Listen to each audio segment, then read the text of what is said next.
अर्जुन ने श्री कृष्ण से प्रश्न किया कि अच्छे लोगों के साथ हमेशा बुरा क्यों होता है, वहीं जो लोग बुरे कर्म करते हैं और अज्ञान की राह पर होते हैं वो खुशहाल दिखते हैं।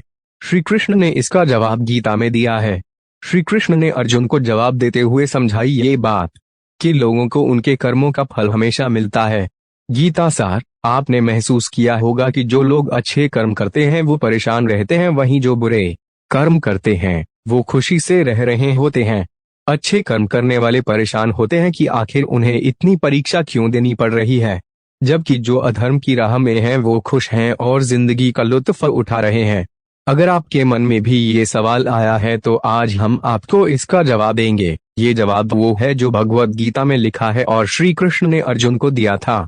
भगवत गीता में वर्णित कथा के अनुसार जब भी अर्जुन के मन में कोई दुविधा होती थी तो वो श्री कृष्ण के पास पहुंच जाते थे।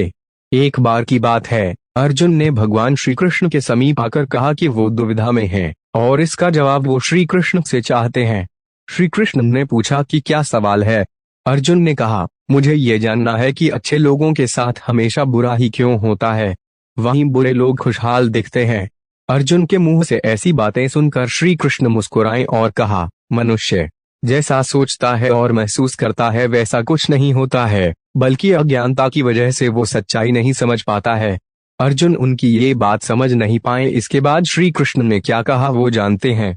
श्री कृष्ण ने अर्जुन से कहा, पार्थ, मैं तुम्हें एक कथा सुनाता हूँ, उसे सुनकर तुम समझ जाओगे कि हर प्राणी को उसके कर्म के हिसाब से ही फल मिलता है।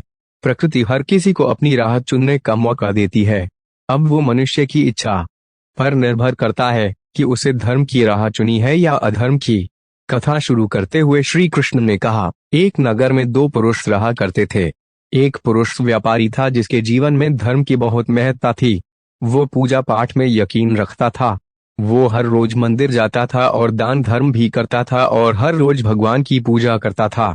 वहीं दूसरा पुरुष बिल्कुल विपरीत था। वो हर रोज मंदिर तो जाता था लेकिन पूजा करने नहीं, बल्कि मंदिर के बाहर से जूते चप्पल चुराने।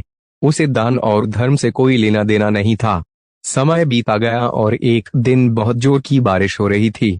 इस वजह से मंदिर में पुजारी के अलावा कोई नहीं था। ये बात जब दूसरे पुरुष को पता चली तो उसने कहा कि ये सही मौका है मंदिर का धन चुराने का। पंडित से नजर बचाकर उसने मंदिर का सारा धन चुरा लिया। उसी समय धर्म कर्म में विश्वास रखने वाला व्यक्ति भी मंदिर पहुंचा। दुर्भाग्य से मंदिर के पुजारी ने उसे ही चोर समझ लिया और चिल्लाने लगा। वहां लोग एकत्र हो गए और उसे बहुत मारा।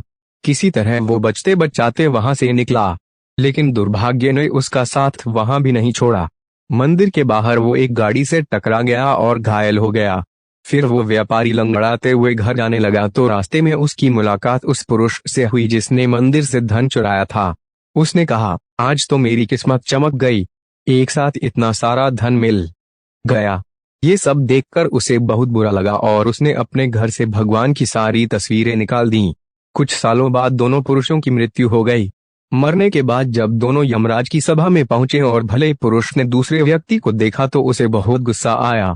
उसने क्रोधित होकर यमराज से पूछ ही लिया, मैं तो हमेशा अच्छे कर्म करता था, दान में विश्वास रखता था, उसके बदले जीवन भर मुझे अपमान और दर्द ही मिला और इस व्यक्ति को नोटों से भरी पोटली, आखिर ऐसा भेदभाव क्यों?